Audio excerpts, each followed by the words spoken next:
Mẹ mà ngang phun xí bá, xin mấy chị mình là mẹ mà tầm khá có, isa cái anh nào mà nó mua ra cái mà tầm khá bớt thà nó lấy bớt đó, đó ngay xí đi, cái ai phải vào nó mới được xí đó, cái xin mấy chị program số mẹ mà bảo hay biết được qua, tăng xí cái mà phong xem tăng lạc view hay biết được chừng vào đó, cái nó số mẹ cái thua tàu mình là đi bất sinh nè, xí cái yếm ngoài vào nó mới ama số oi vào hai tay ngay xí nó mới sẽ có đôi ai phải vào nó mới xí đó, xin mấy chị ngay xí ấy cái oi vào han vào program mà mỗi năm mẹ nó share tàu giờ cái đôi vào program mà xí Sindam Chiropractic and Traditional Healing Centerนะมหักจ้างหนาบะให้ดีขว้างหนาบะมารีมาตั้งหนาบะขว้างเยอะอะไรนะมาคุยกินงักซ้ำเยอะมารีมาตั้งไม่หน่วยตัวไม่ตัวตัวไม่กักจิงตลาดล้ำจัดได้ไม่หาตัวโฮจิตีงักซีตะกี้วันนี้ไม่การจิปูกีไม่ใกล้ด่าให้ดีสิกีมุฟัมเซ่ไม่มาทักตัวสู้อีเรื่องเลยก็ Sindam Chiropractic and Traditional Healing Center สิได้อีเรื่องเลยมุฟัมเซ่สิได้เนี่ยบางสิตะกี้ไม่คงกันละก็ด้วยเซ่ก็ตัวไม่ตัวสู้ซิมเมทริสิกแต่มักตาวิสต์บิรักว่าตัวนา मैं हम Simi three six दमक थू नयांग ना नाव furrow है ना waste तौबी रखी मैं यूम लापीबा hostel लापीबा मैं मतेंग लोना से थू नयांग ना कोई हगुट गमजबनी को लाकदोसे मैं Sindam chiropractic and traditional healing centre से ग्रांड ओपनिंग फंक्शन से लापीदोसे Shri Y Khemchand honourable minister RDN PR माहुद किसु कोई सिंगजमई किसु ऑनरेबल MLA ओइबिरिबा श्री वाई खेमचांद लापीगनी लोइनाना सरुक याबिगदोरिबा कोई ऑल मणिपुर कायरोप्रैक्टिक एसोसिएशन की प्रेसिडेंट ओइबिरिबा श्री M SARAT सिंह सु गसिगी थरोम से सरुक याबिदोइनिको लोइनाना Laurembam Rameshwar MEETEI honourable MLA KEIRAO AC and chairman PDA sir सिसु ngasi thorom masida saruk yakani mayam Sindam Chiropractic se mayam adum khangbirangani simmetration life thaja matamda adum mayam nung sibidana chongjalakta hai tare khwang na ba mari matang narak ba khudi makta adum laaga mafam sida laing na ba haidi kakching mai khai tamna laaga laing bagi khoi wafam su mayam hena tabi ki khangbi ki ko adu ngasi sina khoi kakching lom dagi hai tare kakching lom dagi ngasi sina Canchipur HEIJINGANG kaithel hai khangna ba mayam si HEIJINGANG bazar do ni ko HEIJINGANG kaithel hai khangna ba mafam do ni sigi kaithel se si kaithel sigi hek opposite ta sida adum leire sida Sindam Chiropractic and Traditional Healing Center na leire ko sigi mafam sida ni ngasi se koi kai haini mayam da inaugurate tawdori ba ado mayam sida staff sing hai tare Sindam Chiropractic ki staff sing sida mayam warm welcome tawdori bi ngai leire ko VIP mayam nga warm welcome tawdoi ngai leire loina na somna kan da su sigi branch sina mayam main oiba branch ni ko haidi mayam lak bagi changpham ado ngasi gi program sigi changpham hai tare sigi sina aduga somna kandana koi ozara jen Sindam Chiropractic ki di mede MD hai tare second am ta logjage ngasi gi no me se kakching dagi si Canchipur tam na lak pa se sida mayam da kari wafam thambi ninge ngasi gi no me se da kari isa da kari phawi bage mayam da thambi ozara de ngasi se isa se yam na nongai ba phokjei adana koi sai da leba koi gi mayam ama su kano to bi mayam su punna sida lak piro aduga sida koi punna mu exercise fazana tawraga anaba khwang na bagi anaba je pulap lokthokrasi khwang na ba ngaksamari na ba kariri athletics ground singba spine na ba laina singje pulla muthai krasi nga se ado ozada hangjaning ba ngasi ai fa do me sida aso kan kakching branch lai ngai da patient se masing thingam dan laing bi grab ne ba mayam sunung si bidana support se dogi matik tawbi oza hoi thawai yang hona bi khwaidagi nungai gi moment khwaidagi miracle ni khan gi moment se karamba anaba laina khoi laing ba da oi gi tang thambiyo aina yamna kano izagi ba madi leijai koi udagi tarakpa angang ama magi masasi fulam khayam gi sang mai makhong si difference le me khenarami sang ma masasi pura pairame ma si aina 45 days ma si pura phalaga ai Facebook to thaga sakre hoi si sina nuai pau hoi okay ado ngasi gi no me si akoi kakching dagi Canchipur dam na lai sina trane mayam na su mayam gi pressure da su oirang ne hana khali ko lambi salam lapi khole hai da chingba ado hakchang nuai to mayam si pham se lakpi ba na trane aha yam nuai ado inaugural offer oina kari gi pibi ga do lai handa ki sibo handa ki offer se khoi ngasi si mo khoi offer pije gani khoi gi hana khoi gi kari hai tare khoi gi swanai ba hai gadra masa gi khoi gi kano to bangam jada ba kang hungwe khoi ngasi loina offer pijeri o different level ga gi oina hoi okay yam nuai pau na dum chen bi yo thaba ato pa sum yam lai bi ngani ko mayam somna kan gi brand sina mani ko somna kan brand sina mani aduga somna kan gi brand sina another ngasai gi Sindam Chiropractic ki khoi mafam ani su ba hai tare ko somna kan si so ani oi doi ba sigi sisu oi doi ni ko sigi mafam siga asona kan mafam siga punna sigi flat se pura makti oi dre mayai da bandan bank kadi lai ko aduga matai da Sindam Chiropractic lai ba hai tai somna kan gi sina Sindam Chiropractic sida su lai somna kan da su dum lai re ado mayam manung amtang yeng hamina si ko charak pa ma manung amtang chang hamina si sidagi ka doi ni sidagi ka ga doi ni sidagi ka ra ni aduga sida lakpa mayam gi phambam lai re ko se lakpa mayam gi phambam lai re aduga Manung sidana mayam gi yengpham hai tare somna kandana mayam oza Rajen gi Yunam cha Rajen MD in chiropractic technique ko mahaki room moi ga doi ni ko sidana okay maki special oiba room leire ko aduga mana patient yeng da bagi special oiba mafam ma sida leire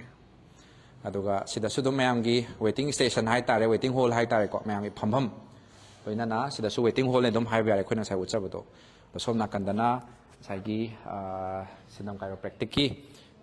mayam mamang da sudum ugiba kogi bed hai tare ko mayam anaba layeng masingi mayam mafam sida loida sisine mayam somna kan gi side na ko aduga asomna kan thang ba side ki di mayam akoi kano tawjarage camera program oina dum thamjarage ko adu mi di mayam ngai duna leire sumaina VIP lakpa khotpa ko adu nga haki matung da akoi official program hora ani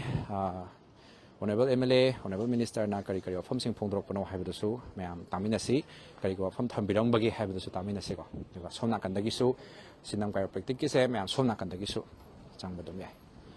sigi samam su dum yai ana khwang gi lairana ba ngaksam gi mari nungai taba hakjang gi mari ani mari matang gi nungai taba leibiraga di Sindam Chiropractic se lakpiro singmetri se loina joduna leibani duga mayam na ani mari matang gi nungai taba khotaba lei matamda mafam sida nang lakpa yare kakching mai kai chaludraga su mafam sida nuaina laaga laing biba yare haiba nuai mafam se mayang mafam thamjage duga after a short while ngasigi thorom siga mai lenana official program mayam saruk tamjara ahanba maktada ngasigi yaifaraba Sindam Chiropractic and Traditional Healing Center bu sangaba namit asida lakpiriba kumna mapu khwaibi bu ikokno na kurumjari loina na program asi haudringagi mangoina na ngasigi chief guest of honor amasung President ahumbu mayai tangbal daleng sin nabagi tanjado lagjage chief guest ki famam lang daleng sin nabagi damakta kausinjari chief guest honorable SHRI Yumnam KHEMCHAND serbu loina na guest of honor ki famam lang daleng sin binabagi damakta kausinjari SRI RAMESHWOR loina na thauramappu ki famam lang daleng sin binabagi damakta kausinjari President M SARAT sir Ngasigi thauram masigi wahau thok warol haudoknabagi damakta kausinjari Jani Sanasam General Secretary Chiropractic Association Ngasi yai faraba koro numit phayen gi mangani panba ingkumja lisingani kunga manga gi thoram sida Sindam Chiropractic and Traditional Healing Center asibu sangha bagi thauram asida lengbirakliba khwai punamapu taramna kok nonjari loina na mayai tangbal da lengchen biriba chief guest of honor amadi president bu ikok nona khurumjari Chiropractic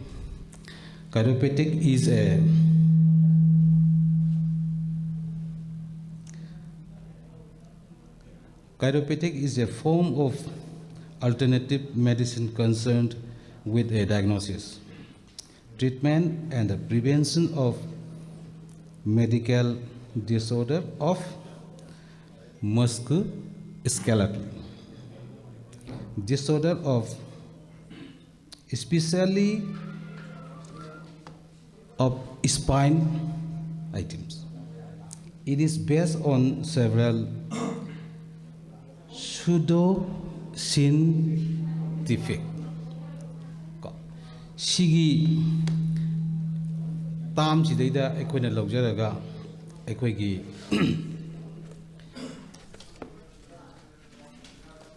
MD Yumnamsa KHEMCHAND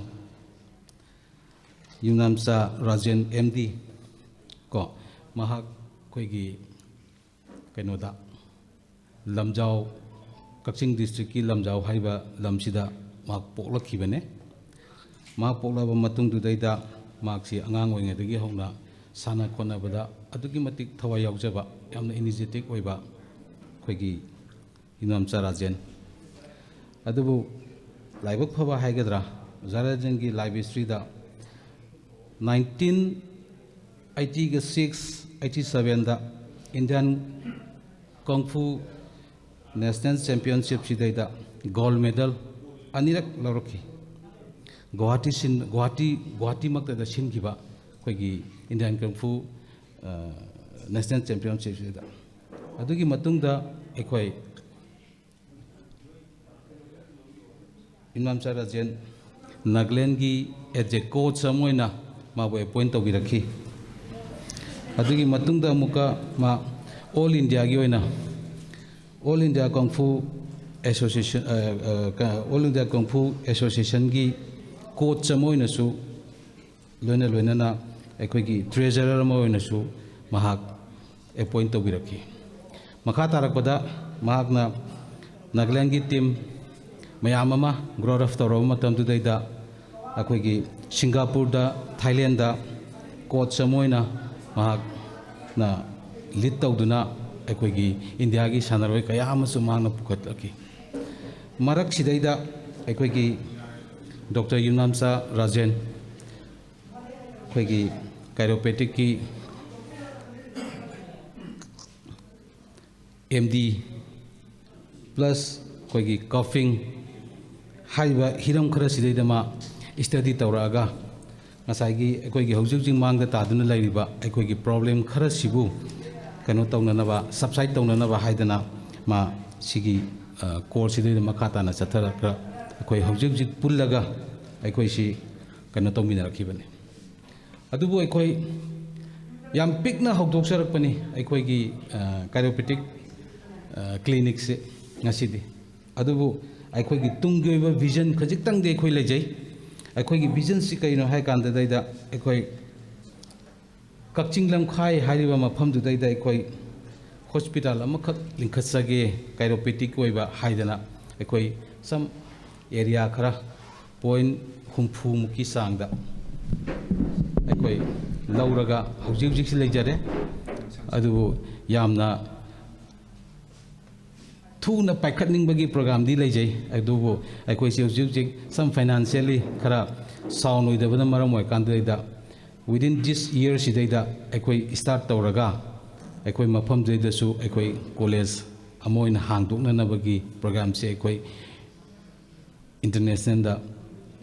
gi thakta akoi khut samnaraga akoi sibo ke akoi gi vision lejare aduga loina akoi na college ama hangakpa matam tu daidati akoi UGC gi makhada akoi certificate ama khak darga lai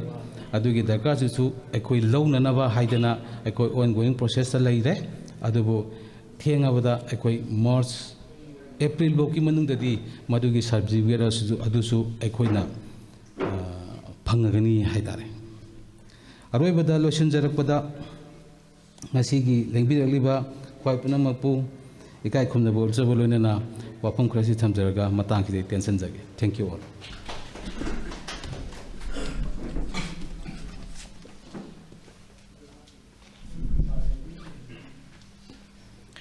Ngasigi thauram asibu mapom phanabaidamakta chiropractic healing center gi team member bu leyam omudam khudol tamjanaba gi tanja do lawsage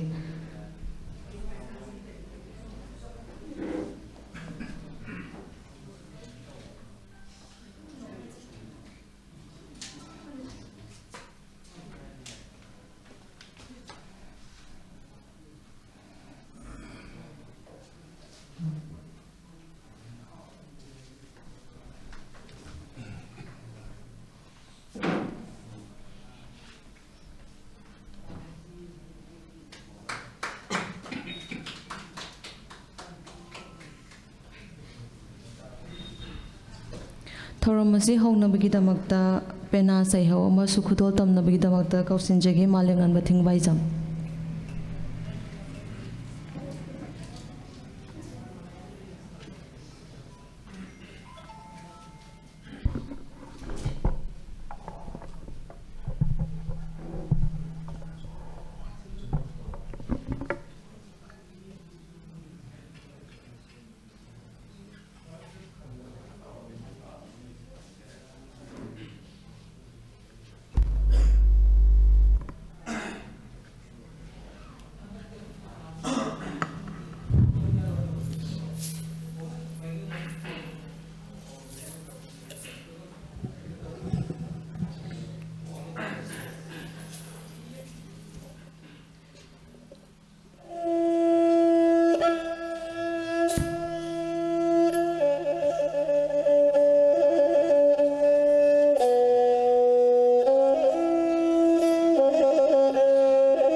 Hai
say khôn đi khôn cài wa yai tôi sinh đi sinh cài wa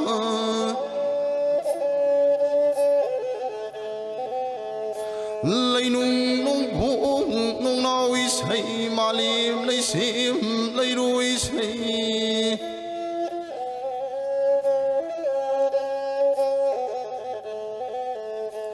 âu ghi nắng bu bao đuôi yo khen chu nắng bu lấy lu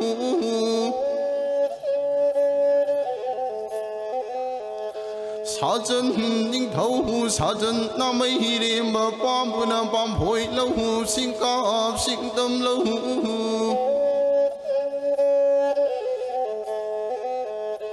오그리나 겐조나 남사이부 가우드는 나나이 와그는 땡타즈름기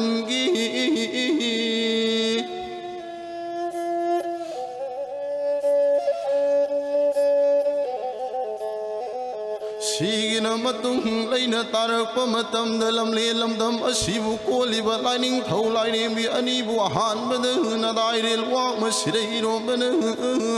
punim jerkli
Yumnam sagai salai sigi mangang yek salai oiribu na pari namum kayana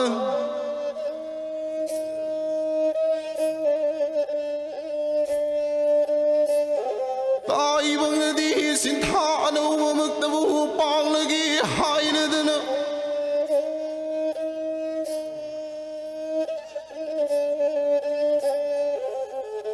Anana sangli lai sang sibu sanga jarak lagi hairadana na pari namum kaya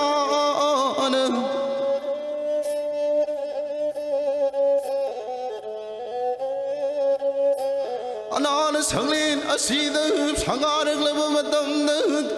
ꯅꯥꯅ ꯁꯪꯂꯦꯟ ꯑꯁꯤꯅ ꯊꯧ ꯄꯥꯡꯂꯛꯂꯕ ꯃꯇꯝꯗ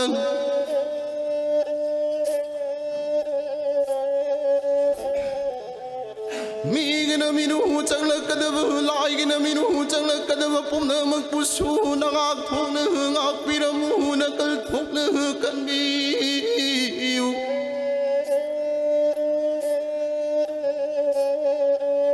ꯑꯐꯕ ꯅꯨꯡꯉꯥꯏꯕ ꯄꯥꯔꯤ ꯄꯨꯟꯁꯤꯕ ꯏꯃꯣꯝ ꯅꯨꯡꯁꯥꯡꯕ ꯊꯋꯥꯏ ꯍꯥꯞꯆꯅꯗꯕ ꯃꯤꯔꯦꯜ ꯍꯝꯄꯣꯏꯅꯗꯕ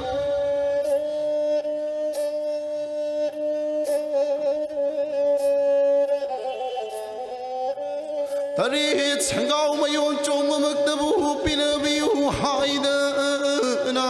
ꯑꯐꯅ ꯅꯨꯡꯉꯥꯏ ꯄꯨꯝꯅꯃꯛꯄꯨꯁꯨ ꯄꯤꯅꯕꯤꯌු ꯍꯥꯏꯗꯅ ꯆꯥꯡꯖꯧ ꯆꯦꯞꯅ ꯄꯨꯅꯦꯝꯖꯔꯤ ꯂꯥꯏꯅꯤꯡꯊꯧ ꯁꯤꯒꯤꯅ ꯃꯇꯨꯡ ꯂꯩꯅ ꯇꯥꯔꯛꯄ ꯃꯇꯝꯗ ꯑꯋꯥꯟ ꯑꯅꯥ ꯇꯨꯔꯩ ꯏꯔꯩ ꯆꯦꯜꯂꯛꯀꯗꯕ ꯄꯨꯝꯅꯃꯛꯄꯨꯁꯨ ꯏꯕꯨꯙꯧ ꯋꯥꯡꯕ꯭ꯔꯦꯜ ꯃꯥꯒꯤ ꯃꯔꯝꯈꯩ ꯄꯥꯝꯕ ꯀꯩꯔꯦꯜ ꯃꯄꯤ ꯃꯆꯥ ꯑꯅꯤꯒꯤ ꯃꯈ꯭ꯌꯥꯅꯨꯡꯗ ꯍꯣꯏ ꯍꯣꯏ ꯂꯥꯎꯅ ꯍꯣꯏꯖ ꯇꯥꯟꯊꯕꯤꯔꯝ ꯃꯗꯨꯗꯒꯤ ꯂꯦꯝꯊꯔꯛꯄ ꯆꯣꯊꯔꯛꯄ ꯄꯥꯊꯔꯛꯄ ꯄꯨꯝꯅꯃꯛꯄꯨꯅ ꯂꯝꯂꯦꯟ ꯆꯤꯡꯅꯨꯡ ꯍꯨꯠꯇ ꯏꯔꯤꯛꯅ ꯀꯣꯡꯒꯣꯜ ꯇꯥꯛꯄꯒꯨꯝ ꯇꯥꯛꯍꯟꯕꯤꯔꯝꯕꯗꯣ ꯆꯤꯡꯉꯨ ꯄꯂꯦꯝꯕ ꯙꯧ ꯑꯅꯤꯅ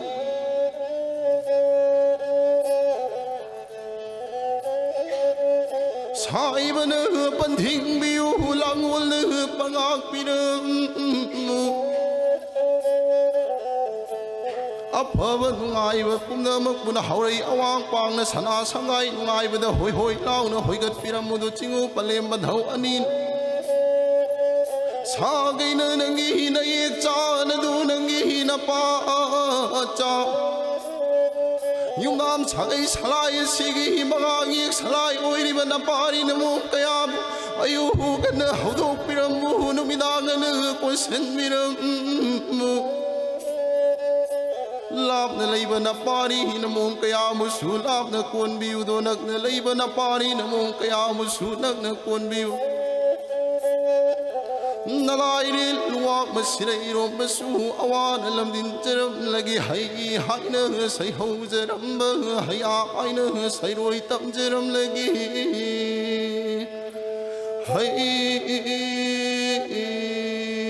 ꯍꯩꯌꯥ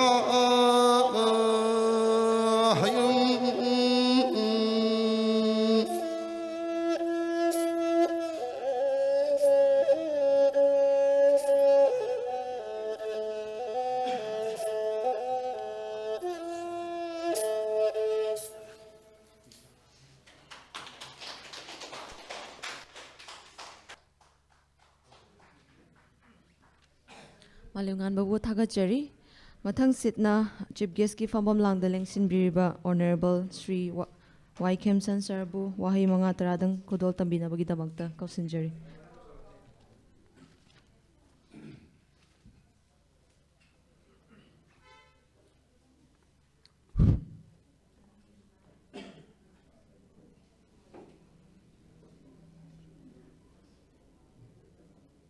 Sige grand celebration, grand opening ceremony of Sindam Chiropractic. We say now Tambilamada health sector gi we yamna precaution low yaba masak bayamagi Tambilami ado kaisu so to pointing a late masi I line sunate so honestly samna any field hajabatai I did asi koi human societies that toan ba labbi lady ba mayam sigi marakta khwaidagi darkar lady basidi koi honesty oibani samna se koi waja rajen we mase khangge deudi ingjage oh sanadana so hobby re hai then from sports to medical line daga lakbi dan tarusi masi asi kano mani sam na iso taekwondo gi international player or me so somehow I so dum politics the combine turn to gino khaude hadi तबुदबु इसा इसाना तौरीब थबक खुदिमक्ता यामना sincere होइना बदि honesty HiAce यावना तहनिंगबगी अपाम्ब लई इसम समना आइना 98 और माले Seoul चटपगी नुमित निने खक ट्रांसिट फ्लाइट कनोदा लेबा सिंगापुर लेबा सो आइसे ट्रैवल दौरे that आइगी टैक्सी ड्राइवर सी मीटर सिदा $15 इन थोले $15 से इन पीरुदा माना डॉलर अनि हलई आइना करिगिनो हंगबदा ऐसे मासी ड्राइवर अनोनी आइसी लंबी खंगदना माना आइसे कोइना पुरुरे आइदना डॉलर अनि हंदोरे सो हाउ ऑनेस्टी अदी अखोई स्वाइददी तौदो मादेन हाइजरिबको सो अदी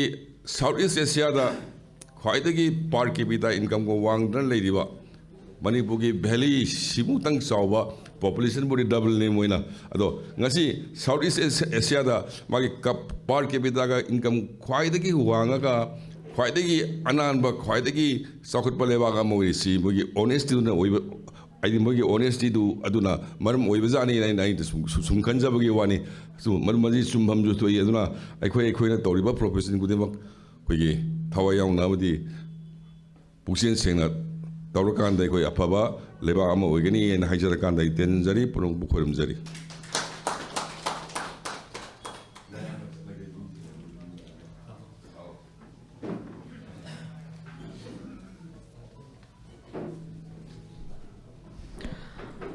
Ngasigi guest of honor oibiramba Sir Rameshwor magi khudong chadaba ama leibadagi lakpirami adubu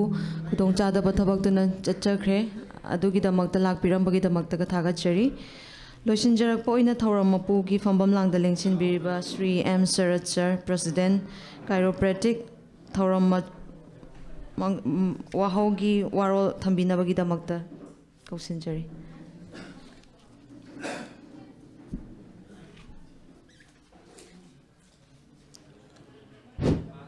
अहनब मुक्तदा मांगद लेंचिनबिरिबा अहल लमन मरुम मपांग इचिलिनाव पुनमकपु कोक नोनजरी आई तोइदोंना यामना सांगना गांगजारोय अदुबु असुम्बा ऑल मणिपुर कायरो एसोसिएशन की मखादा सुम्बा अनोबा ब्रांच अमा हांगदोकपजी अयाक यामना थवाय हक्चांग यावना नुंगाइजै अदुना हौरइबा अंगांग मैदचु असुम्बा ट्रेनिंग जी पीनंगाई दमक्ता अखोई ओजारा जेनगा अखोइनी खुसम नरगा मखल गी मफम चतुना इवन डेवलप तौनंगाई कन्ना होनजरी लोइना पृथ्वी की अभावबा मलेशिया दे लेबा क्रिस लियोनेदा यामना नहा होइबा कायरोपैथिक की दमकता वर्ल्ड के अफाव निपादो अदुगी मनाक्ता ओजारा जेन अखोनी चलगा मछिबु कमाइन तौद डेवलप तौहनसिगे हाइदुनने मागा अफब मरी थमनबा कन्न होनजै अदु लोइना तुंगदौरैबा अंगांग तमखलैबा मयाम जिजु ट्रेनिंग फजना पीदुना मपाल लमदा थाबा याबगी चांस अमगी पूरा कंटेक्ट तौरमी अवना अच्छी हारगा मतंग अच्छे लोचिंजरगे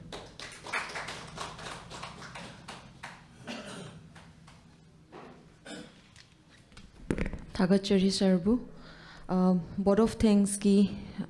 warol adu pibi tamai damakta thoramapugi ayaba laujaraga thoramasigi loishin waron thambinabagi damakta kausinjari khagebam tompok Vice President Chiropractic Traditional Healing Center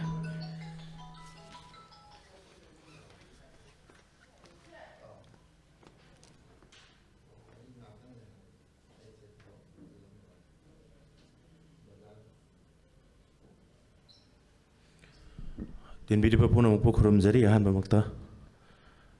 programme से याम शेड्यूल दा चप चाना मिनिट अमा चोंदादना होग्रे अदुना खोइ लाकवदा मिनिट मंगा मुक्तंग चोंदाग्रे मसिगी दमक्तसु दिन बिदि मयाम नंगा पिनाबै नोलुंगना नंसिंजरी ngasiगी सिंदम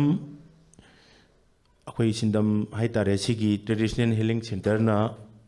ग्रांड ओपनिंग वेना मफम सिदा होगदोक पिरिबा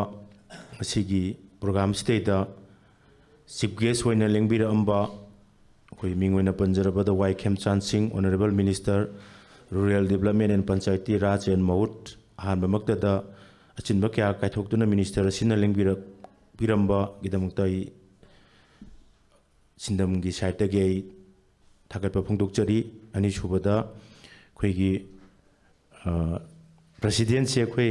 ai barton da di khoi sarat nei biramba ne doi kenoming di khangjadre do meta mang de lengsin biriba president na chisha ge chin ba dom kam kai thokbiduna ngasi gi program asibu mapung phan beba machung matam jana lakbiba sinjariba singi site tagi amadi isa gi site tagi thagatpa phongdokchari aduga loinana koi program se schedule da MLA mo raga suma se schedule da natadi chat schedule da chat pai tare honorable MLA koi lakti lakpirame na ta je program se kitang thengda khibadagi ma gi chin ba ma leibadagi dum phamje thado chapigre na takpire ado mingwena panjaba da khoi gi LOUREMBAM RAMESHWOR honorable MLA KEIRAO Yasina program se loi bhoga obiram dragasu ngak tor su lengbiramba gidamakta ju thagaba phongdokchari loina na ngasi gi program stay da invitation phangduna lengbirakliba tongan ba mafam dagi lakpiba tongan ba department tongan ba sector dagi lakpiba marumopang jaguru isal phai punamuk pusu program asibu mapung phan beba amadi matam chana lakpiba gidamakta organization gi maikai dagi thagatba phongdokchari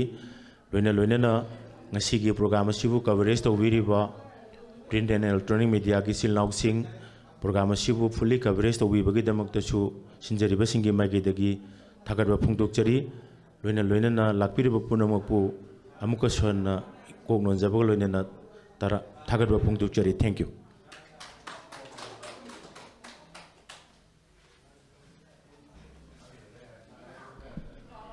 Thagachari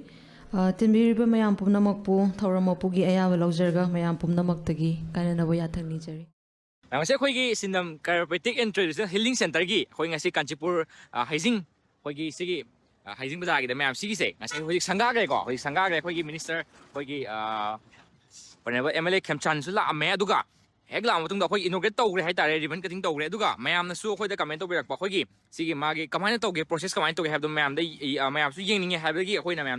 mati ama thajarak bani ko ado mayam khoigi live share option bi chinau singi akoina give away thamjagani ko give away se akoigi lucky oiba mi ma khanga chagadoni mi manga asida akoigi ahan treatment haitare ko akoi sigi sida lakpiraga ahan treatment tawbugi se free da adum tawbui khutong sa pijagadoni ko adana mayam share option biro comment ai share tawre hena comment option biro mo ko aduga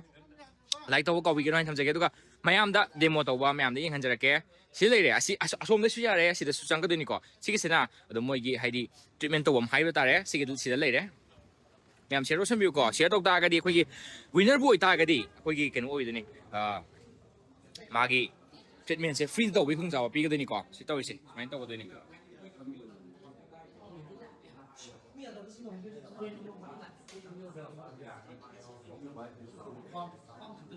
swine तो treatment swine तो देनी को ma'am मखन ये घंटे रखे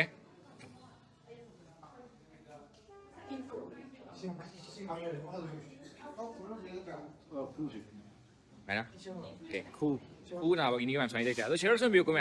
Share tu buat cina singi. Aku ina lucky giveaway amat thamjari giveaway sida. Kogi lucky winner manga khangga charani manga sida aku ina sida Sindam Chiropractic se lakwi raga. Free da. Koi treatment tu bui khung sawa free jaga deni ko. Aduna share some view. Comment ai share tu hand thamjari. Adu kami amna sigi location kambini buat cina sing lere kasu. Kogi Canchipur. Kogi Haiji kong.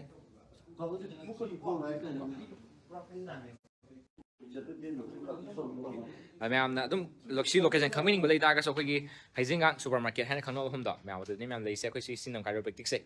अदना शेरो संबियो नेगे दोनी अदम treatment मखन ले को ma'am खोंग नाबगी उसले खोंग नाबगी ले मखन ले को ma'am अदम नक नाबगी Sule lion सुनब ले है टाइम महो से लाकबिरगा अदम ना पाम ट्रीटमेंट खुदिंग मक अदम तोबो याबगी खुदुं साबा ले गदनी अदना अदम सु पैसा चंगदबिदा फ्री दा स्वाइन ट्रीटमेंट तो विनिंग बट लेरगदी कोई लाइव से शेयर ऑप्शन बिरो कमेंट आई शेयर तो हैन कमेंट ऑप्शन बिरो मको दुका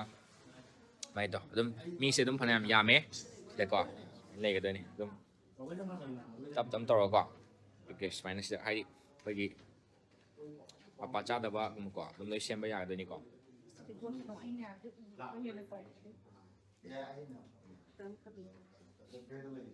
Okay.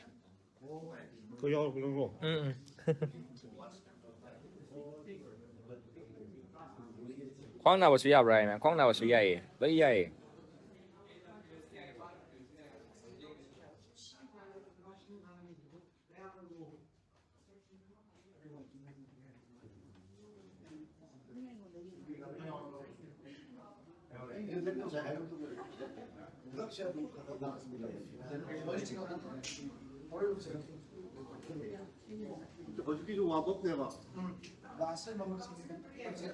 em share đâu xem video share tàu cái đào gà với hình cái đấy đi còn thế nào share ở đây mới tích tàu video hay không thế cái share tàu đi mới tích quên đào gà với hình cái đấy đi xôm nó su lấy có mẹ quay treatment tàu em xem xôm nó su lấy rest mind tàu cái đấy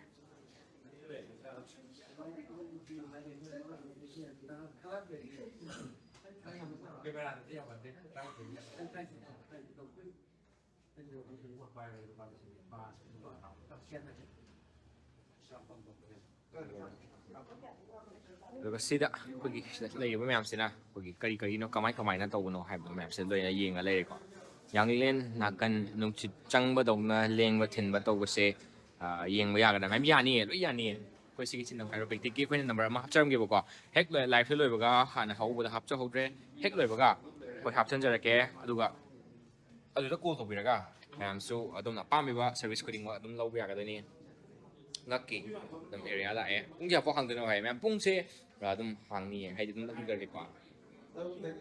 teruk tadi đầu em đúng bung teruk tadi phó tầm hàng rồi bung teruk phó ok ở ta cái đi em chưa vào hàng rồi này có bung ayo ki bung teruk tadi mình đang bung teruk phó vậy em vẫn đầu này xí xí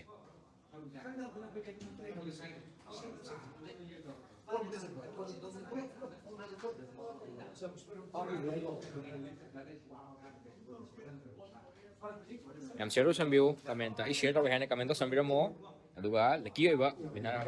hai do na koi video ko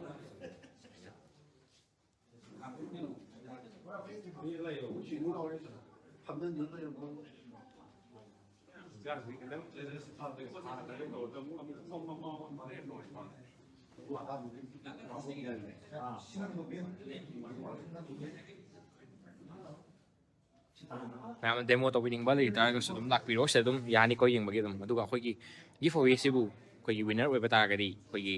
free da treatment to wi khung sa lai ga doi ni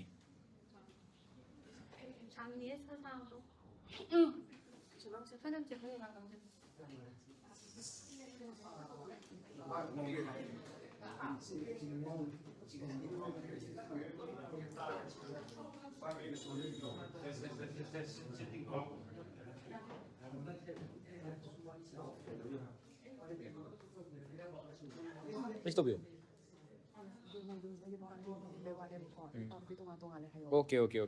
Okay. Ma'am sida khoi ngasi gi ahan ba khoi inaugurate to bagi swaina nupa na people laga to ne hai do haying gi hai aseng ba khoi treatment to da di swaina nupa na people loi nupa gi side ama nupi gi side ama do mai ora ka do ni ko adana som gi side sina karma side ora ka do ni hongde ngasi gi nupi oi de ba ko okay som side sina khoi gi lairi ba khoi ma hom sina nupi gi side oi ka do ni ko haying gi di som de nupi ka to de ni nupi na nga ta sina ka do ni ko adu nupa gi ora ga na nupa na nga ta sina ka do ni adu nupa gi side na asom do oi ka do ni ko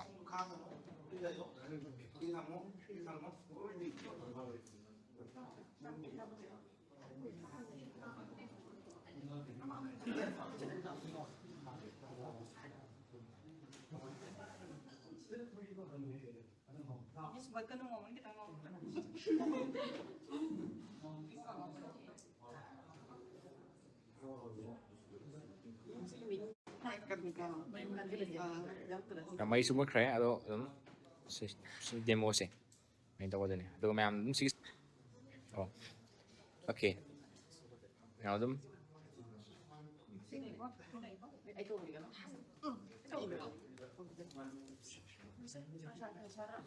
okay aswan le ado ma'am su ako isi service se pamibili ta ga di lakbiro mafum asida lakbiraga adu sigumba makal kya ge sigumba khoi gi chiropractic gi treatment khudi mafum sida to we are hen thamjage duga mayam da lo select pada akoi location se amdang taksam ge ko location se khoi sigi Canchipur gi khoi gi Dineshwari school lei bu ma'am adugi ꯍꯦꯛ opposite ꯍꯥꯏꯇꯥꯔꯦꯀꯣ ꯑꯗꯨꯝ ꯑꯣꯄꯣꯖꯤꯠꯇꯤ ꯑꯣꯏꯗꯣꯏꯅꯦ opposite ꯆꯪꯕꯤꯔꯛꯑꯒ ꯑꯩꯈꯣꯏ ꯁꯤꯒꯤ ꯍꯩꯖꯤꯡꯈꯥꯡ ꯑꯩꯈꯣꯏ ꯁꯤ super ꯃꯥꯔꯀꯦꯠꯁꯦ ꯃꯌꯥꯝ ꯁꯤꯗ ꯂꯩꯔꯦꯀꯣ ꯁꯤꯒꯤ ꯍꯦꯛ ꯑꯣꯄꯣꯖꯤꯠꯇ ꯂꯩꯕꯅꯤ ꯃꯌꯥꯝꯅꯁꯨ ꯍꯦꯟꯅ ꯈꯪꯅꯔꯕ ꯑꯩꯈꯣꯏ ꯕꯟꯙꯟ ꯕꯦꯡꯛ ꯂꯩꯀꯣ ꯃꯌꯥꯝꯁꯤꯗ ꯕꯟꯙꯟ ꯕꯦꯡꯛꯀꯤ ꯍꯦꯛ ꯅꯥꯀꯟꯗ ꯑꯗꯨꯝ ꯂꯩꯔꯕꯅꯤ ꯑꯩꯈꯣꯏ ꯁꯤꯒꯤ ꯁꯤꯟꯗꯝ ꯀꯥꯏꯔꯣꯄ꯭ꯔꯦꯇꯤꯛ ꯑꯦꯟ ꯇ꯭ꯔꯦꯗꯤꯁꯅꯦꯜ ꯍꯤꯂꯤꯡꯁꯦ ꯃꯌꯥꯝ ꯑꯗꯨꯅ ꯃꯌꯥꯝꯁꯨ ꯁꯤꯒꯤ ꯁꯥꯔꯚꯤꯁꯁꯦ ꯄꯥꯝꯕꯤꯕ ꯇꯥꯔꯒꯗꯤ ꯃꯐꯝ ꯑꯁꯤꯗ ꯂꯥꯛꯄꯤꯔꯣ ꯑꯗꯨꯒ ꯑꯩꯈꯣꯏꯅ ꯂꯥꯏꯚꯁꯤ ꯂꯣꯏꯈ꯭ꯔꯕ ꯃꯇꯨꯡꯗ ꯀꯦꯞꯁꯟꯗ ꯑꯩꯈꯣꯏꯒꯤ ꯁꯤꯒꯤ ꯀꯟꯇꯦꯛ ꯅꯝꯕꯔ ꯑꯃ ꯍꯥꯞꯆꯔꯝꯒꯦ ꯀꯟꯇꯦꯛ ꯅꯝꯕꯔꯗ ꯀꯣꯜ ꯇꯧꯕꯤꯔꯒ ꯑꯗꯣꯝꯒꯤ ꯑꯄꯥꯝꯕ ꯁꯥꯔꯚꯤꯁ ꯈꯨꯗꯤꯡꯃꯛ ꯑꯗꯨꯝ ꯂꯧꯕ ꯌꯥꯔꯅꯤ ꯍꯥꯏꯅ ꯊꯝꯖꯒꯦ ꯑꯗꯨꯒ ꯂꯣꯏꯁꯤꯜꯂꯛꯄꯗ ꯑꯩꯈꯣꯏꯒꯤ ꯂꯥꯏꯚꯁꯦ ꯁꯦꯌꯔ ꯇꯧꯁꯟꯕꯤꯔꯝꯃꯨ ꯀꯃꯦꯟꯇ ꯑꯩ ꯁꯦꯌꯔ ꯇꯧꯔꯦ ꯍꯥꯏꯅ ꯀꯃꯦꯟ ꯇꯧꯁꯟꯕꯤꯔꯝꯃꯨꯀꯣ ꯑꯗꯨ ꯃꯌꯥꯝ ꯂꯥꯏꯚ ꯂꯣꯏꯁꯤꯟꯖꯒꯦ oke kayaknya wala mo malam tang ulang gi ko ma'am ha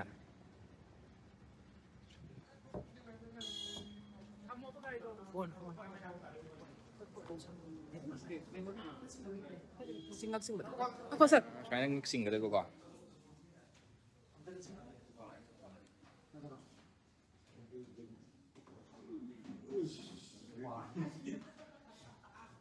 ngak sing ka dai na lo sigumba ngak chingba khong chingba ko nang khwang thekpa pami bi chinau sing dai su na haijaba khoi ji kin location da lakpiro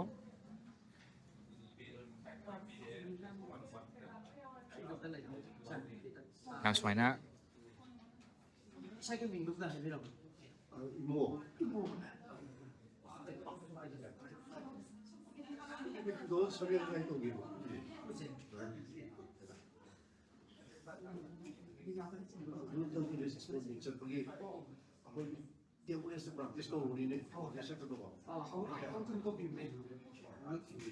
oke ma'am swaina lai do ma'am lakpiro si servicing pami dum lakpiro ko do ma'am lap sin jage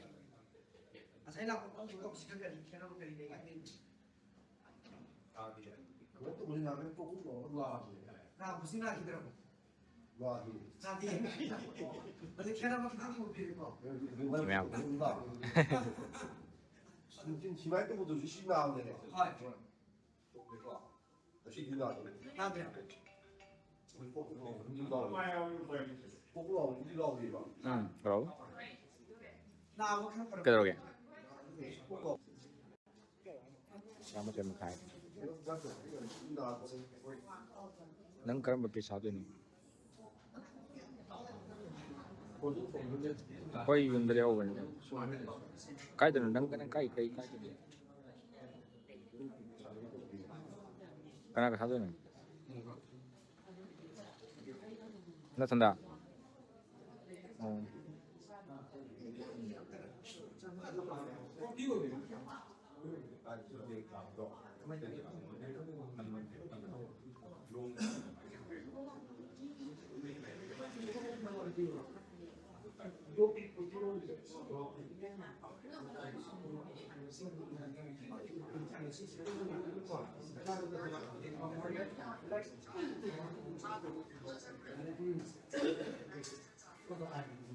Ma'am lalu sin jage ma'am lakpiro khoi sigi service pami ba ta ka di ma'am lakpiro ko